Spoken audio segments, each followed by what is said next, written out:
네, 안녕하세요. 유현태입니다.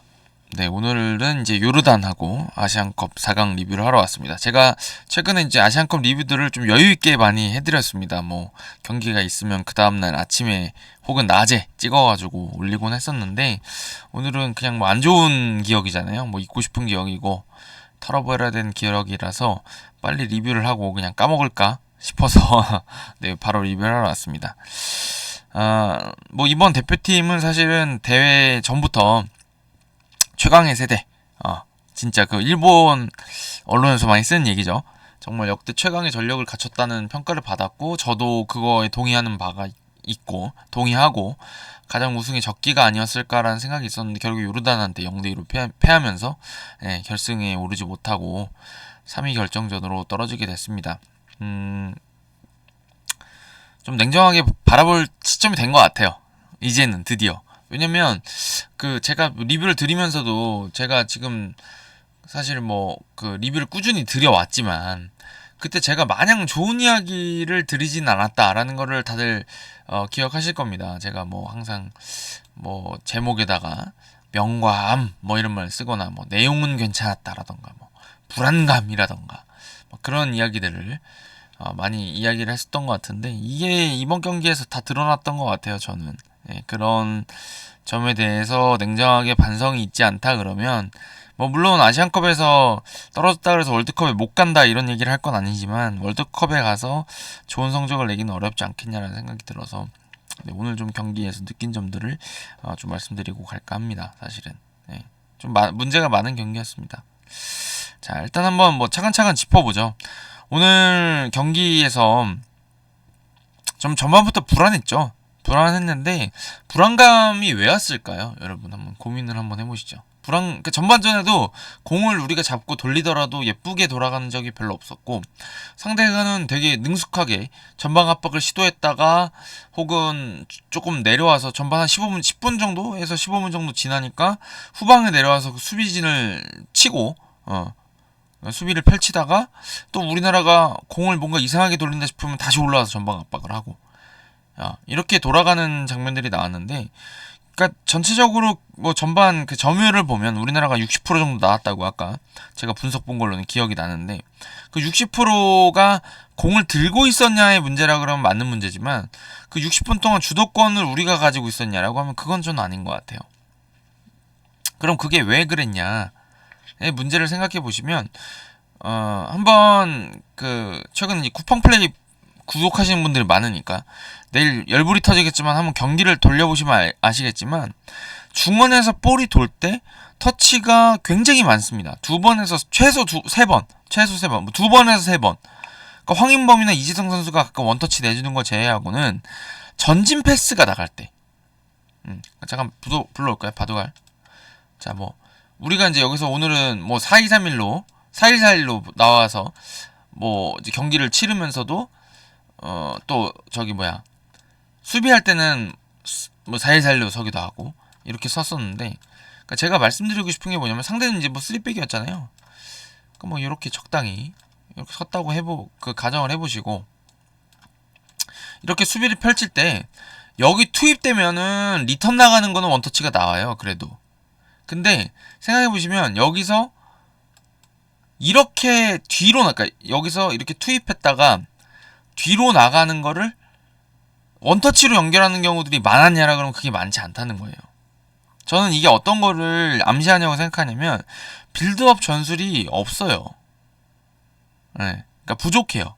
지금 어느 정도에서 하는 게 뭐냐면 선수들끼리 그냥 맞춰서 하는 것 같다는 느낌을 많이 강하게 받는 게 뭐냐면 조직적으로 압박 들어온 팀을 만날 때는 얘가 압박이 들어온다 그러면 얘를 떼어낼 수 있는 혹은 얘가 들어온다 그러면 떼어낼 수 있는 여기를 못 들어오게 했을 때 이거를 풀어나갈 수 있는 그게 필요한 거잖아요. 근데 요르단이 상당히 조직적인 압박을 펼치는 팀이었고요. 그거는 우리가 조별리그에서도 느꼈죠. 조별리그 2차전에서 2대2로 비길 때도 느꼈던 장면입니다. 얘네가 압박이 상당히 괜찮네 라는 걸 느꼈다 그러면 우리나라가 좀 더 신경 써서 나왔어야 되고 우리가 애초에 어떤 빌드업에 대해서 조금 더 잘할 수 있는 능력이 있었고 연습해온 게 있었다 그러면 이번 경기에서 좀 개성있는 게 보였어야 되는데 이게 어떻게 되냐면 여기에서 들어갈 때는 뭐 두세 번 건드려서 들어가서 여기서 관리하다가 안 되면은 뒤로 나가는 경우들이 많고, 여기서 원터치가 나가더라도 단순하게 원터치가 나가는 느낌이 들고 여기서 다시 압박을 받게 될 수밖에 없는 이유가 뭐냐면, 여기서 한번 잘 생각해 보세요. 제가 매번 설명드리는 것처럼 결국에는 볼을 돌리는 이유는 공이 사람보다 빨리 움직이게 되고, 공이 어떤 이 진짜 그러니까 사람이 들어가선 득점이 안 되지만 공이 들어가서 득점이 되는 거잖아요. 그러니까 이 공을 빨리 돌림으로 해서 상대의 정신을 빼놓을 수 있다. 이게 이제 어떤 이 축구의 핵심이라고 저는 생각하는데, 여기서 여기 들어갈 때는 뭐 안정적으로 들어가서 이 선수가 여기서 많은 것들을 할 수 있으면 좋겠는데, 여기서 리턴이 그냥 단순하게 나갔는데 여기서 그럼 빨리 나갈 거를 생각을 해야 돼요, 사실은. 예를 들면 여기 투입될 때 이 선수가 뭐 돌 수도 있는 상황인데 들어올 때 압박을 한다. 원터치가 나간다 그러면 이게 일루 나가서 빨리 나가서 이 선수가 붙기 전에 얘한테 나가는, 예를 들면 여기서 리턴 나가고 이게 원터치로 딱 나가서 전진해서 여기 붙으려고 그럴 때 여기 딱 들어와 버리게. 그럼 이 선수가 여기 뭐 수비 선수가 여기다가 바짝 붙으려고 그럴 때 움직여주고 원터치 돌려치고, 그럼 이 선수 돌아가고 얘는 바보 되고 이게 다시 일로 나가고, 그럼 이 선수 붙으려고 나갔던 선수가 여기 이렇게 있는데 얘는 다시 일로 뛰어들고, 그럼 여기다 앞에다 넣고 얘가 슈팅. 이런 식으로 가야 돼요, 사실은. 그러니까 템포를 올리고 싶을 때는. 그러니까 우리 후방 빌드업의 템포가 너무 많이 떨어져 있습니다. 경기 중에 정승현, 김영건 선수가 무조건 2번 이상, 3번 이상 터치를 해놔야 되기 때문에 후방에서 빌드업 템포가 떨어져요. 근데 이제 그게 문제가 어떻게 파생이 되냐면, 이 두 선수가 깔끔하게 미드필더한테 넣지 못하는 이유가 템포가 떨어져서거든요. 그러니까 말씀드렸던 것처럼 방금 보시면은 제가 자꾸 말씀드릴 때 원터치, 뭐 투터치 이런 말씀 드리는 이유가 뭐냐, 리턴 나갈 때 원터치, 여기 출발 이게 원터치, 여기 공 원터치, 이렇게 들어가야 된다는 식으로 말씀드리는데, 여기서 공이 원터치 안 나가기 시작하면 이 제가 자꾸 리뷰 들을 때부터 말씀드리는 것처럼 이렇게 그러니까 이 선수가 동선을 이렇게 짜면 어떻게 될까요? 이 선수가 이렇게 들어온다고요. 그러면 전환이 안 되죠. 그럼 이 선수를 주고 싶은데 측면에 나가 있더라도 이 선수가 그냥 둡니까? 이렇게 견제를 하겠죠. 이렇게 그럼 이렇게 잡는단 말이에요. 근데 여기 리턴 줄 수 있나요? 못 주죠. 물려 있으니까. 이 선수가 가면요, 얘 따라갈 텐데, 얘가 내려가면요, 얘가 따라갈 텐데, 이렇게 되는 게 문제인 거예요. 그러니까 제가 지난번 그 8강전 호주전 리뷰 드리면서 측면으로 몰아가야 된다고 말씀드리거나 이렇게 압박이 좀 앞선부터 조직적이어야 된다고 했던 게 이런 이야기거든요, 사실. 우리가 수비를 이렇게 해야 된다고. 근데 이게 우리가 충분히 이 수비 들어오는 거에서 대처할 만큼 안정적인 빌드업 전술을 못 가지고 있었던 겁니다. 그러니까 이게, 그러면 제가 드리고 싶은 말씀은, 이게 선수들만의 진짜 기량 문제냐라고 한다 그러면 기량 문제 있죠. 부정할 수는 없습니다만 이건 기량 문제는 전 아니라고 생각해요. 그러니까 오늘 제가 뭐 커뮤니티 들어가서 오늘 축구 커뮤니티 하나도 안 들어오고 지금 시각이 2시 18분이거든요. 오늘 분명히 아마 박용우 선수 얘기가 나올 거예요. 박용우 선수가 실수를 했거든요. 첫 번째 골 실점 장면에서. 근데 그게 박용우 선수만의 잘못이냐고 하면 저는 그렇진 않다고 생각해요. 왜냐면 그 장면에서 한번 다시 하이라이트를 한번 돌려보세요. 박용우 선수가 줄 수 있는 자리가 그 자리밖에 없어요. 김영건 선수 쪽밖에. 물론 아쉬웠던 건 박용우 선수 패스가 약했습니다. 그래서 그게 깔끔하게 김영건 선수한테 연결이 됐으면 실수가 안 나올 장면인데, 문제는 뭐였냐면 왜 박용우가 김영건한테 줄 수밖에 없는 상황이 됐는지도 고려를 해야 돼요. 제가 생각하기에는. 그래서 그 장면을 잘 보시면 그 김영건 선수를 압박하러 들어오는 선수가 이미 패스기를 알고 있어요. 그게 왜 그렇다고요? 여기서 박용우 선수가 잡아서 여기서 이제 김영건 선수한테 주다 뺏겼잖아요. 이거 반대구나. 여기서 이렇게 있다가 박용우 선수가 이 길을 잡아가지고 여기서 이 패스를 시도하다가 여기서 잘려가지고 골 준 거 아닙니까? 그죠? 근데 얘가 여기 올 걸 어떻게 알았냐고요. 이걸 왜 자르려고 얘가 이미 왜 달려가고 있었냐고요. 생각해보시면 이미 전부 다 압박에 물려있어서 줄 데가 거기밖에 없었어요.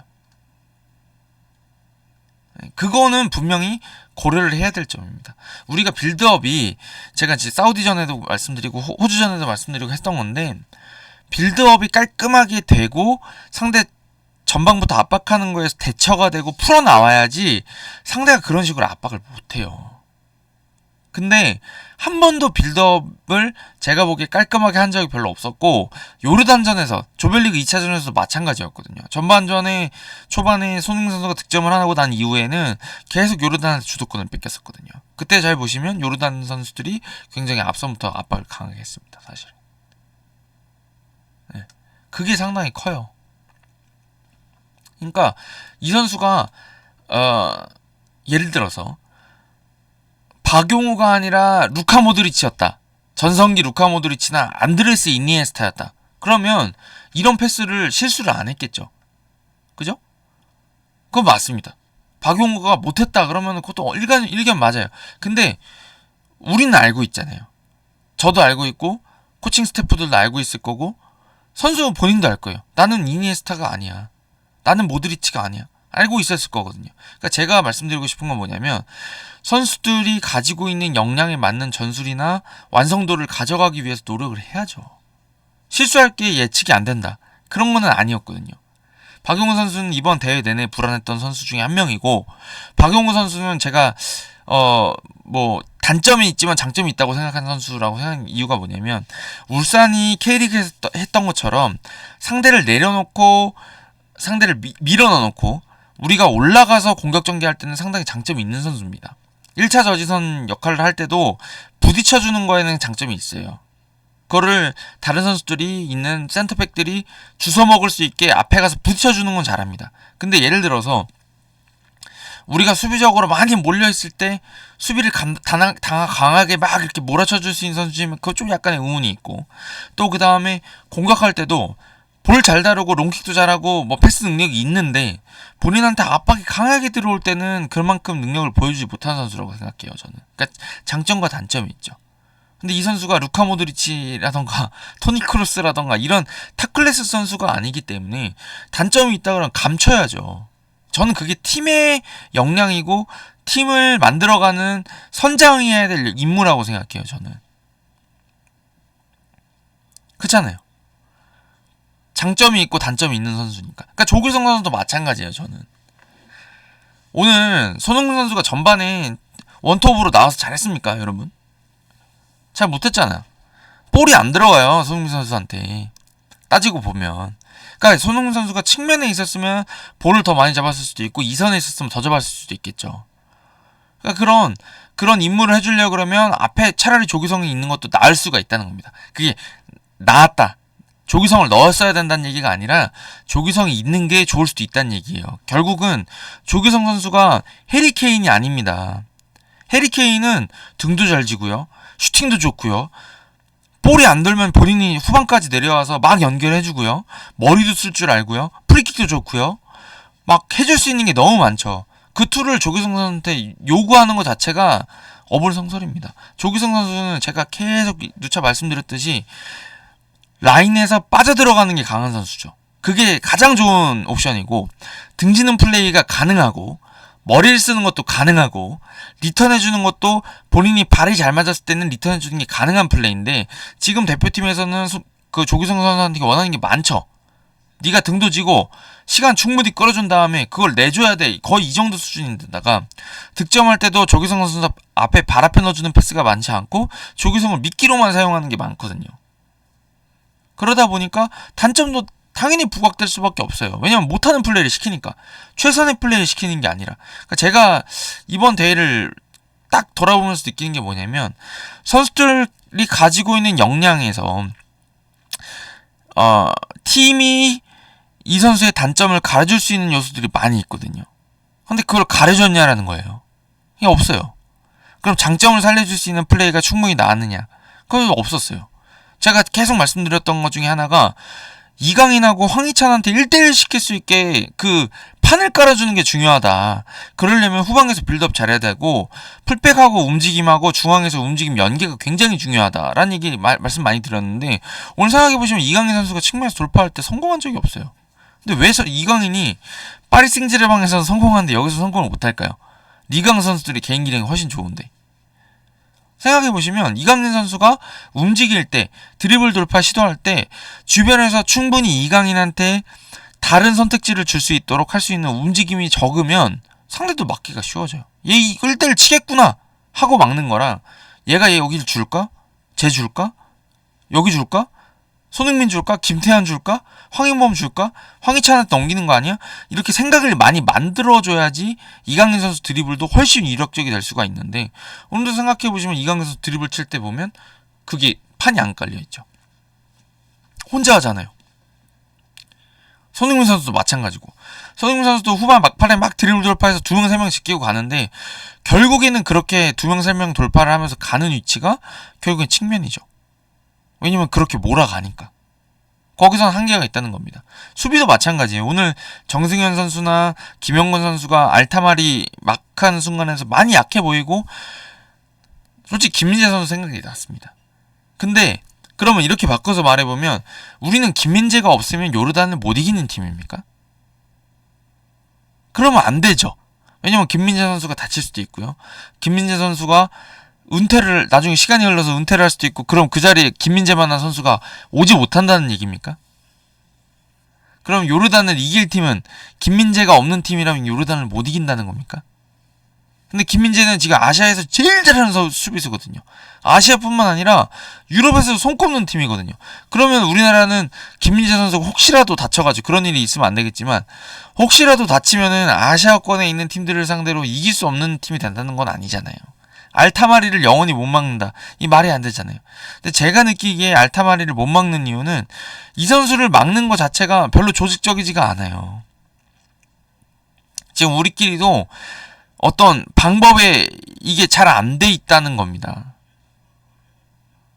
그 약속이. 제가 오늘 자꾸 좀 중구난방으로 이야기가 되는 것 같은데, 알타마리가 오늘 득점한 장면도 그렇고요. 그 전에 한두 장면, 그 날려먹었던 슈팅 장면들도 그렇고, 제가 느끼는 거는 황인범 선수는 이렇게 1차 저지선 역할을 해주려고 하고 있었거든요. 근데 다 뚫렸어요. 근데 그게 나쁘진 않아요, 제가 보기에. 그럴 수도 있어요. 왜냐면 황인범 선수가 수비를 그렇게 잘했으면 김민재 선수 자리에서 뛸만한 선수겠죠. 1대1을 알타마리를 제어할 수 있다 그러면. 근데 그게 제어가 안 된다 그러면 우리 선수들끼리는 어느 정도는 좀 조직력을 갖춰가지고, 황인범 선수가 한번 제껴진다는 얘기는 그 선수를, 황인범을 제치고 나오는 순간에는 방향이 제한된다는 얘기거든요. 그러니까 뭐 예를 들면 이런 거죠. 뭐 아까 뭐 역습 장면이 뭐 딱 맞진 않겠지만 이렇게 형성이 된단 말이에요. 드리블 각이. 일루 알타마리가 치고 들어가면 황인범 선수가 일정한 각도를 잡고 계속 밀고 간단 말이에요. 그럼 이 상황에서 이 선수가 일루 칠 수도 있고 일루 칠 수도 있는 건 맞아요. 그죠? 근데 우리가 실점 장면을 보시면 이 선수가 일루 탁 치고 나올 때 황인범 선수가 따라가지 못하는 장면이 나오고, 이게 일루 들어오는데 여기서 이제 2명이 이제 일루 당했죠. 뭐 다른 공격수도 있었기 때문이겠지만 일루 들어오다가 여기서 왼발 먹은 거 아닙니까? 근데 이게 잘 생각해보시면 저는 좀 더 조직적이고 뭔가 팀이 약속이 돼 있다 그러면 조금 더 나았을 수 있다고 생각하는 게 뭐냐면, 이건 좀 너무 선수들한테 대해서 신뢰일 수도 있긴 한 것 같아요. 어려운 문제거든요. 왜냐면 이 선수가 개인 기량이 일단 좋아요. 그걸 인정하고 갑시다. 개인 기량이 좋아서 어떤 선수라도 막기 쉽지 않다는 걸 전제하고 갑시다. 근데 이제 제가 조금 선수들한테 잔소리를 할 수 있는 위치였다 그러면 저 그랬을 것 같아요. 알타마리 무슨 발 쓰죠? 왼발 쓰죠. 그래서 사실은 일로 모는 게 정답이에요. 제가 봤을 때는. 일로 보내야 돼요. 왜냐면 여기 오면 이강인 선수처럼 약점을 많이 그러니까 그 강점을 많이 약화시킬 수가 있어요. 알타마리가 여기서 공을 잡으면 오른발 크로스 시도한다 그러면 그렇게까지 위협적이지 않거든요. 져도 돼요. 그런 상황을 줘도 된다고요. 양발이 아니니까. 그렇다 그러면 이쪽 각을 잡는 게 우선이고요. 근데 황인범 선수가 1차 저지선으로서는 뭐 노력을 했다고 생각하는데, 그렇다 그러면 황인범 선수가 왼발 각을 확실히 잡았다고 생각하지 않는다 그러면 이게 일로 칠 수 있게 차라리 주고 이렇게 커버를 들어간다 그러면 크게 문제가 안 된단 말이에요. 드리블을 오른쪽으로 돌파를 당한다 그러면. 그렇다 그러면 제 생각에는 중앙 수비수 선수들이 알타마리가 치고 나오는 거에 대해서 조금 더 각을 이렇게 잡아줘야 되지 않았을까? 그러니까 여기를 황인범을 제치고 들어온다 그러면 여기서 잡아먹게. 그러니까 이 선수가 우리가 수비를 애매하게 위치를 잡아서 이렇게 멀리 있어서 잡고 나왔을 때 끌려나오고 하면서 이게 들어갈 수 있는 각을 줄 게 아니라 애초에 황인범 선수 쪽에 더 달라붙어서 이쪽 각을 잡고 있다가 딱 치고 나오는 순간 붙잡아서 이 뒤로 보내든가 뺏지 못하더라도 뒤로 보내든가 여기로는 못 들어오게 카트를 했어야 되지 않겠냐, 이런 생각이 좀 들어요 저는. 근데 이게 황인범 선수가 뚫려가지고 슈팅을 두 번째 줬는데 두 번째에서 골을 먹었거든요, 제 기억에는. 그러니까 제가 이제 지금 뭐 좀 중구난방 설명을 드리긴 했습니다. 저도 이제 맥주 한잔 먹으면서 봐서 그런지 모르겠지만 좀 중구난방 설명을 드렸어요. 근데 제가 지금 이 모든 얘기를 종합해서 드릴 수 있는 그 말씀이 뭐냐면, 우리나라는 다 개개인이 싸운다는 얘기예요. 지금 보면 수비도 황인범이 수비하다가 알타마리한테 뚫리면 그때 김영건이 수비하러 나오고요. 김영건이 뚫리면 정승현이 수비하러 나와요. 그러니까 황인범 제쳐지고 김영건 제쳐지고 정승현이 제쳐지는 거죠. 근데 우리가 수비가 잘 될 때 생각해보면 황인범이 한번 걸러주고 김영건이 커트하고, 이게 원래 축구거든요. 볼 돌리는 것도 똑같아요. 지금도 보시면 박용우 선수가 볼을 뿌리려다가 안 돼가지고 그거를 정승현한테 주고, 정승현이 볼을 뿌리려다가 안 돼가지고 김영건한테 주고, 김영건이 볼을 뿌리려다가 안 돼가지고 어디 주려다가 볼이 뺏기는 그런 식의 축구를 해오고 있는데, 우리가 팀으로 싸울 땐 그랬어요. 정승현이 막히면 박용우를 거치고 김영건을 거치고 황인범을 거치고 다시 김영건을 거쳐서 볼이 예쁘게 나갔다고요. 김영건이 막히면 김태환한테 들어가고 황희찬한테 들어가고 황인범한테 들어가고 박용우를 거쳐서 반대로 넘어갔다고요, 예를 들면. 그러니까 지금은 우리는 뭐냐면, 볼을 뿌릴 때 보면 각자 한 명 모든 선수가 다 전진 패스를 뿌려야 되고 위협적인 패스를 뿌리려고 해요. 근데 그렇게 축구를 하면 막기가 쉬워요. 왜냐면 패스할 때마다 다 터치가 많아지고 주변을 찾고 있고 계속 공을 어디든가 뿌리려고 하니까, 위협적인 데다 넣으려고 하다 보면은 당연히 위험 부담이 커지거든요. 근데 그거를 줄이려고 그러면 한 명 한 명이 그냥 내가 지금 전진 패스하지 않더라도 내가 연결을 해서 나보다 더 좋은 위치에 있는 선수한테 연결해서 저 선수가 볼을 뿌리게 하자, 이런 목표가 있어야 돼요. 그래서 제가 지금 말씀드리고 싶었던 게, 예를 들면 이런 장면인 게, 여기서 여기 투입해요. 예를 들어서입니다. 김태환한테 줍니다. 잡으러 나오겠죠? 그럼 뒤로 갑니다. 그럼 이 선수가 옵니다. 그러면 여기다 투입해버려요. 그럼 여기 또 미드필더가 잡으러 나오겠죠? 그러면 여기다 투입해버리는 거죠. 얘가 옵니다. 투입하고요. 일로 갑니다. 그럼 이 선수는 이미 막을 수가 없어요. 그러면 여기는 왼쪽 선수가 여유가 생기는 거죠. 예를 들면 패스 템포가 빨라지면 이렇게 된다는 얘기예요. 그럼 밀고 올라옵니다. 그러면 이 선수가 돌아 뜁니다. 왜냐면 이 선수가 일로 막으러 갈 거니까. 돌아 뜁니다. 하다가 안 돼요. 뭔가 얘가 잘 따라붙었어요. 그러면 이 선수 줍니다. 그러면 다시 받으러 나옵니다. 여기 투입합니다. 돌아 뜁니다. 이 선수 여기 잡으러 나왔겠죠. 여기다 줍니다. 나가면 이 선수가 나가겠죠. 그러면은 여기 들어가고 이 선수가 뭐 이런 식으로 풀어 나오는 게 템포가 좋은 팀들이 풀어 나오는 방법이에요. 근데 지금 같은 경우는 아까 또 뭐 비슷한 상황으로 가봅시다. 지금 이거는 제가 방금 보여드린 뭐 템포가 어쩌고 저쩌고 하면서 보여드린 장면은 그냥 그림 배치 보고 제가 생각하는 그런 얘기인데, 잘 되는 팀은 이게 되거든요. 여기서 김태현 선수가 어떻게 하냐면, 우리나라 지금 예를 들면 앞에 있는 선수 주고 싶어요. 근데 얘가 이렇게 나오니까 줄 수가 없어요. 그러면 돌아버립니다. 공을 여기다 칩니다. 그럼 이 선수 주던가 이 선수 줘야 되는데, 받으러 오면 따라오거든요. 따라옵니다. 그러니까 여기 주고 자기 내려가요. 다시 받아요. 근데 또 줄 데가 없는 게 움직임이 없으니까. 뭐 이 선수가 나올 수 있는데 따라오거나 이래버리면 안 풀려요. 혹은 이렇게 나와서 이 선수도 꼭 투입이 됩니다. 돌았어요. 돌았는데 그래도 이렇게 딱 와버리고 움직임이 늦거나 여기서 빨리 이 선택을 하지 못하면 어느 순간은 이게 다시 다 잡히거든요. 왜냐면 이게 다 이렇게 다시 움직여요. 이런 식으로 재배치가 되거든요. 그러니까 일로 가죠. 다시. 그럼 이 선수 다시 나오고. 그럼 원래대로 수비. 그러니까 이런 것들이 템포를 만들어가기 위해서는 우리끼리 조금 더 완성된 어떤 빌드업 전술이라던가 약속된 것들이라던가 원터치 투치할 수 있게 서로 너는 여기로 가겠구나, 나는 이 상황에서 터치를 절해서 너한테 줄게, 이런 약속들이 좀 있어야 되고, 그런 빌드업을 하는 거에 굉장히 공을 많이 들였던 축구들이 우리가 알고 있던 축구들도 있거든요. 전임 감독 때도 있었고. 그러니까 이런 것들이 잘 안 되다 보니까 전체적으로 밸런스가 많이 깨져 있는 경기를 했습니다. 결국에 제가 느끼기에는. 그래서 오늘 생각해보면 전반전에는 요르단의 전방 압박이 고전하느라고 전반 15분까지 많이 고전을 했고, 그 이후에 우리가 조금 볼을 회복해가지고 공을 돌렸고, 그때 찬스가 왔었어요. 잠깐. 그때 이제 설영우 선수 쪽에서 페널티킥을 얻어내는 뻔한 장면도 있었고, 이재성 선수 패스 그 머리 헤딩슛도 있었고, 그런 장면이 있긴 있었는데 그 장면에서 마무리가 안 되면서 결국에는 경기를 어렵게 푸는 그런 결과가 됐죠. 근데 이제 생각해보시면 요르단도 전반전에 우리만큼 찬스가 있었어요.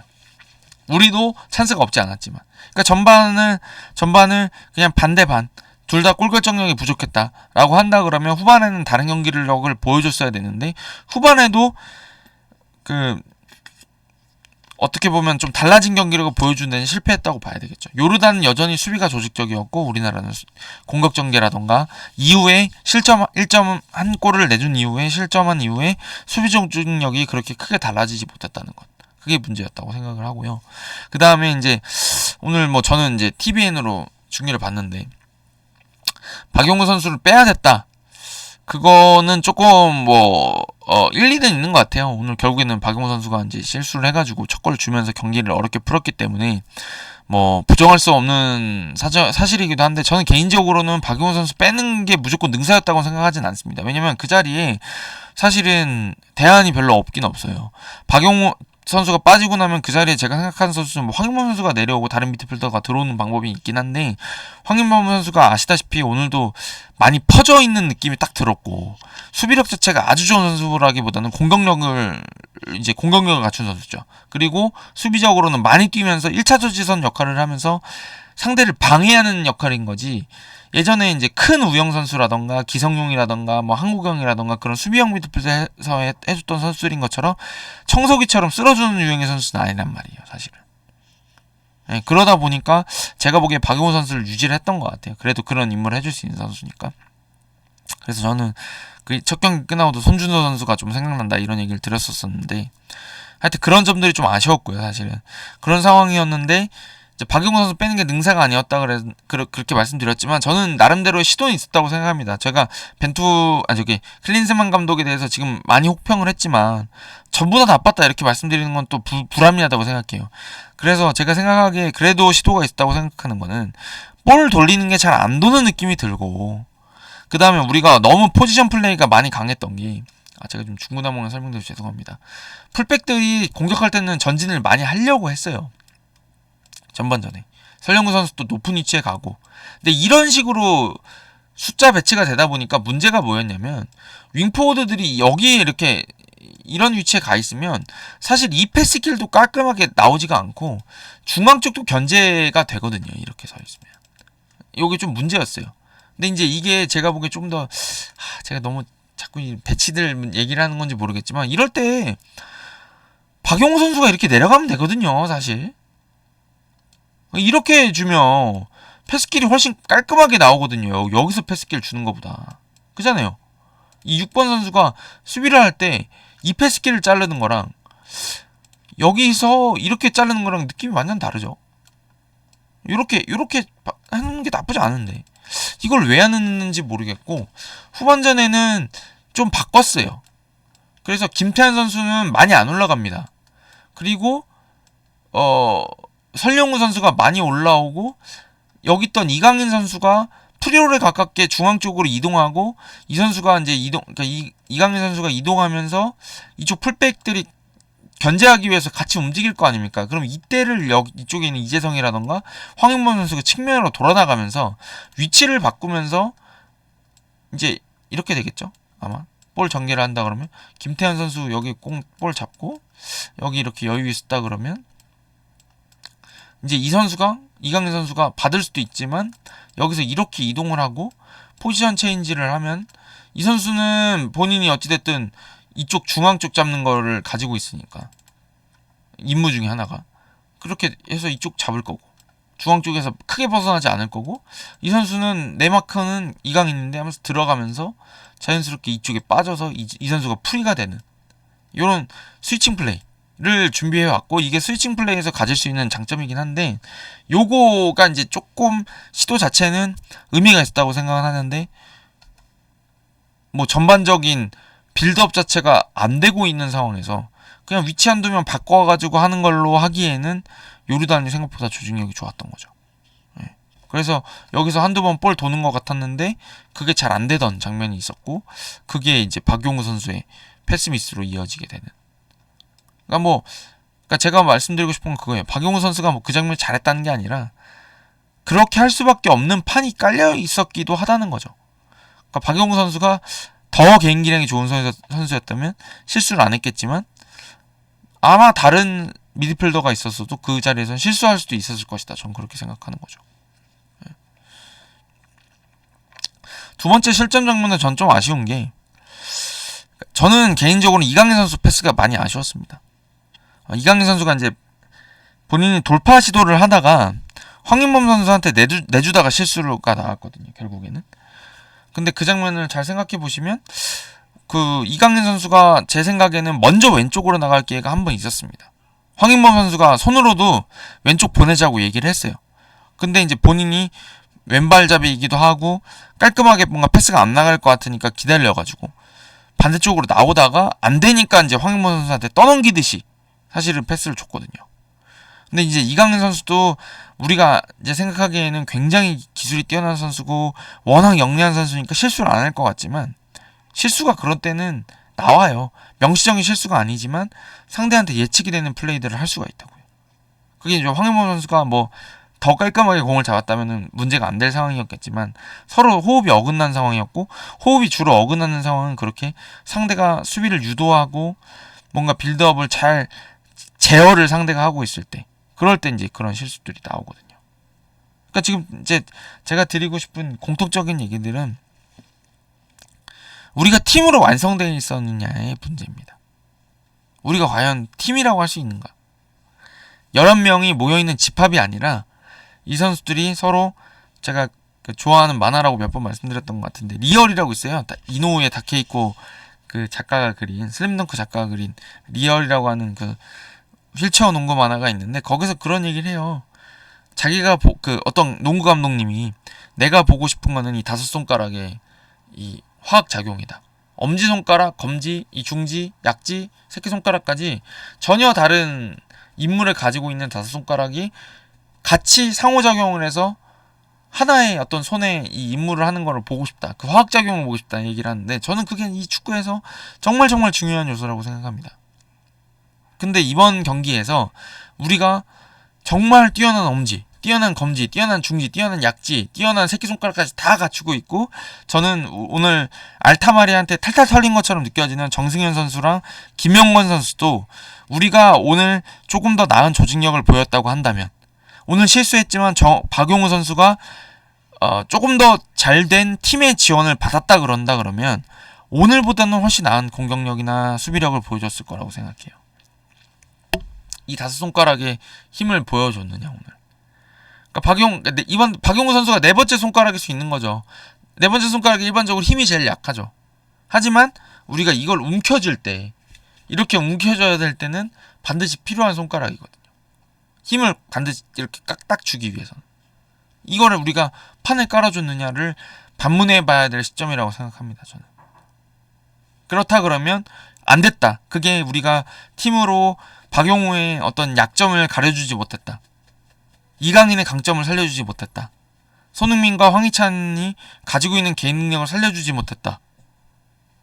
라고 한다 그러면 정승현 선수가 발이 좀 느린데 이걸 감춰주지 못했다라 그러면 우리가 지금 다시 고민해봐야 될 건 우리가 완성된 팀이었는가, 이 문제로 돌아가야 될 때라고 생각합니다. 저는.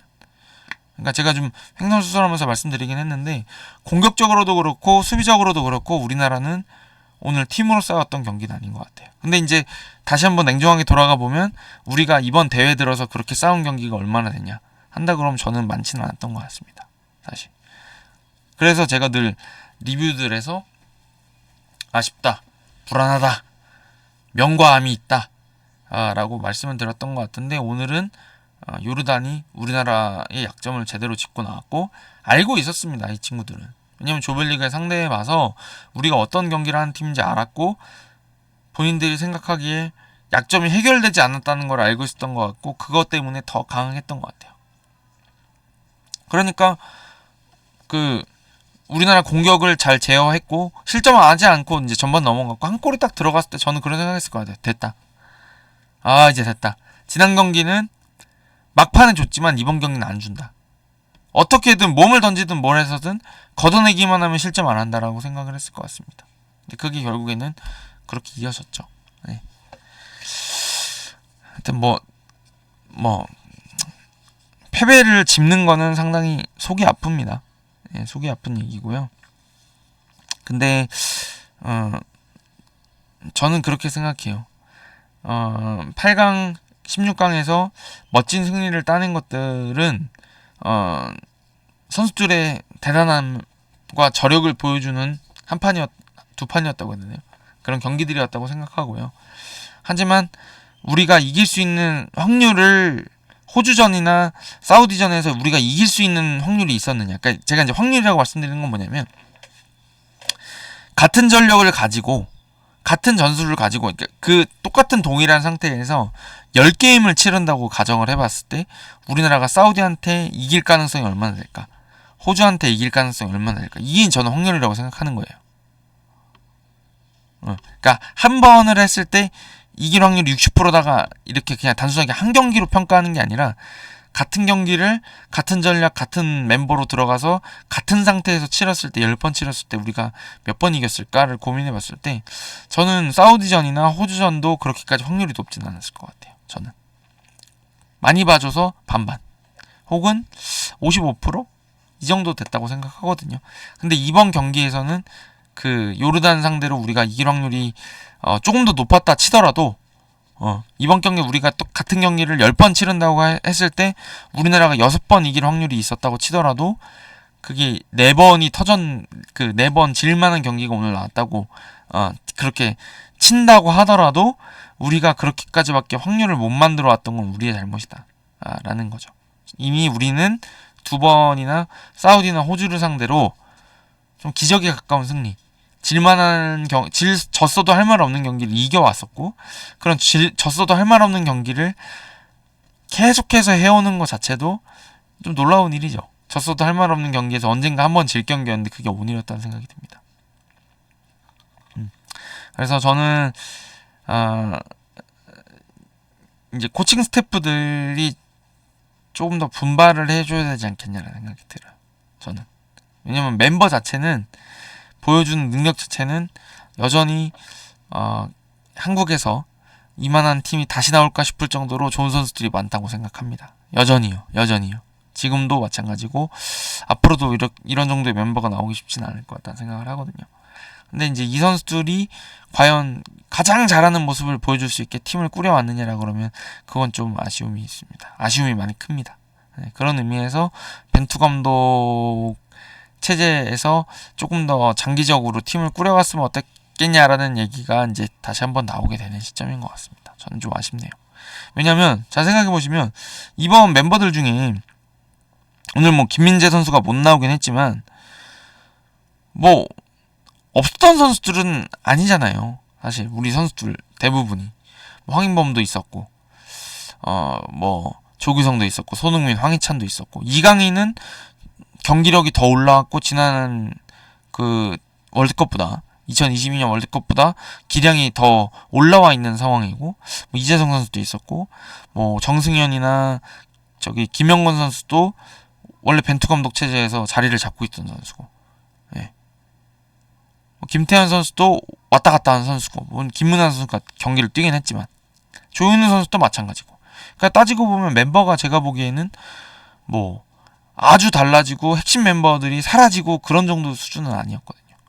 그렇다 그러면 월드컵에서 우루과이랑 비기고 포르투갈을 잡았던 팀인데 그거에 비하면 좀 많이 아쉬운 결과가 아닌가.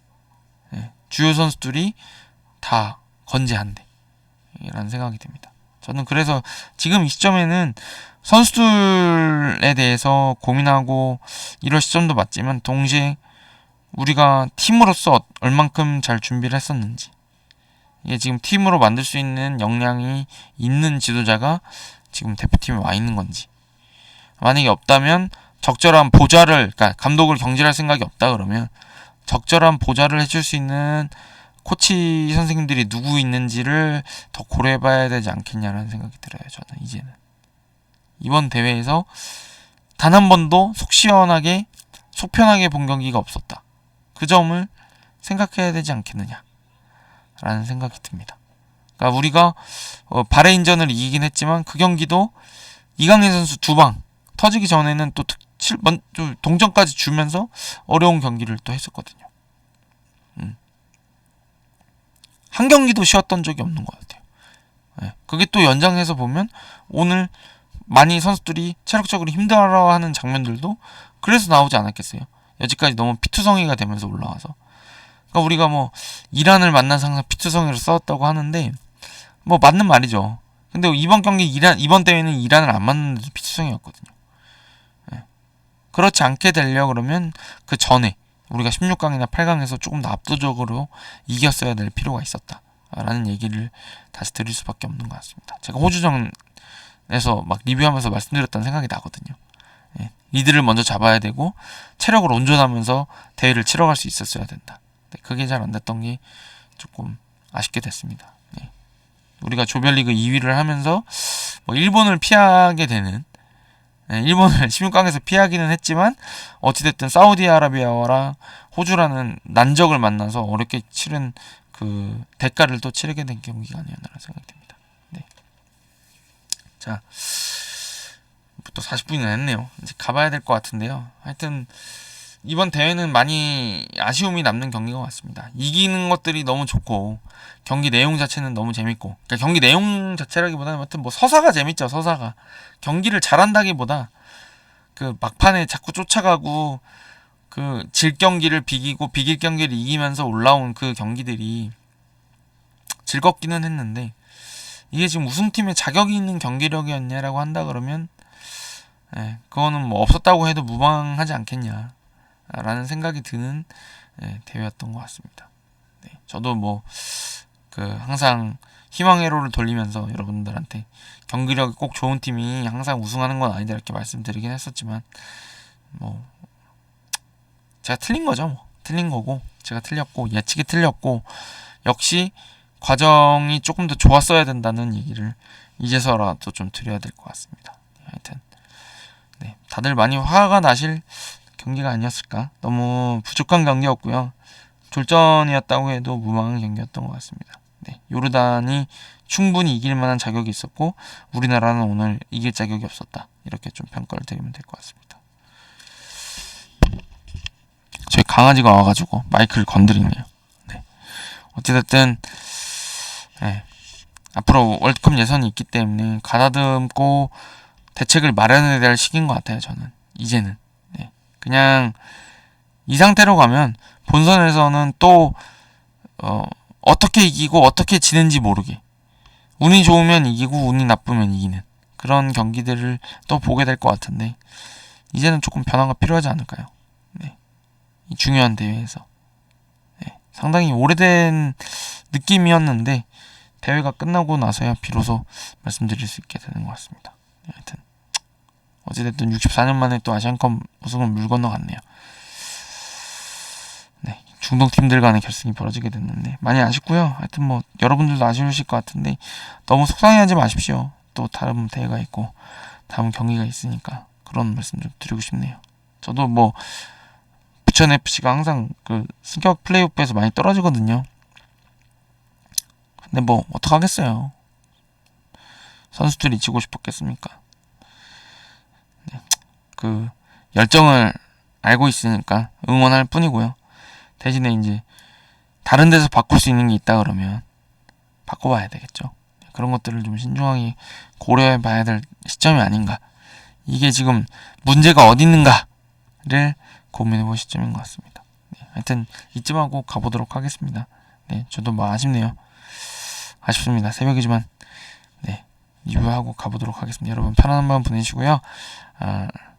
연휴 앞두고 있는데 축구는 좀 털어버리시고 즐거운 연휴 가족들과 보내시길 바라겠습니다. 네, 가보겠고요. 이제 K리그랑 돌아와야 되겠네요. 네, K리그랑 돌아오도록 하겠습니다. 여러분 감사합니다.